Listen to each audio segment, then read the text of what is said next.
देशभरातील विद्यार्थ्यांसाठी महत्त्वाची असलेली नीट परीक्षा जी आहे ती रद्द करण्यात आलेली आहे.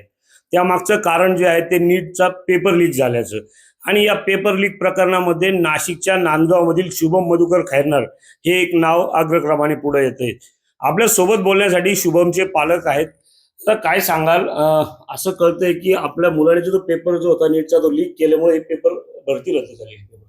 त्याचा काही हात नसावा, कारण त्याला दर महिन्याला आपण इथनच पैसे पाठवायचो आणि तसं दर महिन्याला तो दररोज त्याचा फोन व्हायचाच. आज प्रॅक्टिसला आहे, हॉस्पिटलला आहे आणि तो नाशिकमध्येच असल्या कारणाने बाहेरचा त्याचा काही संबंध नव्हता आणि ह्या प्रकरणात त्याचा काही संबंध असू शकत नाही. शुभम सध्या काय करतोय, मागील किती दिवसापासून आपण ते संपर्क?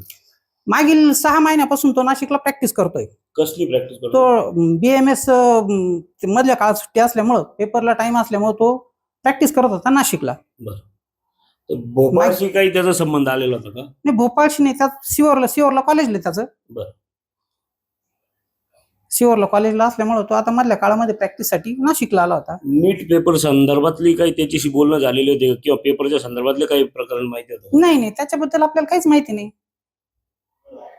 कारण तो प्रॅक्टिस करत होता ना इथं नाशिकला. देशभरात जी महत्वाची परीक्षा म्हणून मानली जाते नीटची, यामुळे 23 लाख मुलांची जी आहे ती परीक्षा जी आहे ती रद्द करण्यात आलेली आहे. 23 लाख मुलांचं यामध्ये नुकसान झालेलं आहे. यामध्ये शुभमला जबाबदार धरण्यात येतोय.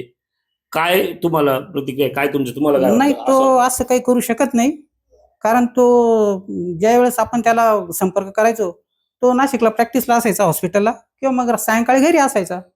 त्याच्यामुळे त्याचा ह्या प्रकरणाशी काही संबंध असू शकत नाही. गेली 6 महिने तो नाशिक येथे BAMS ची प्रॅक्टिस करतोय. त्याचा या प्रकरणाशी संबंध असणार नाही असे त्याचे पालक मधुकर खैरनार यांनी आपल्याशी बोलताना प्रतिक्रिया दिलेली आहे. संदीप जेजूरकर, ABP माझा, नांदगाव, नाशिक. ABP माझा, उघडा डोळे बघा नीट.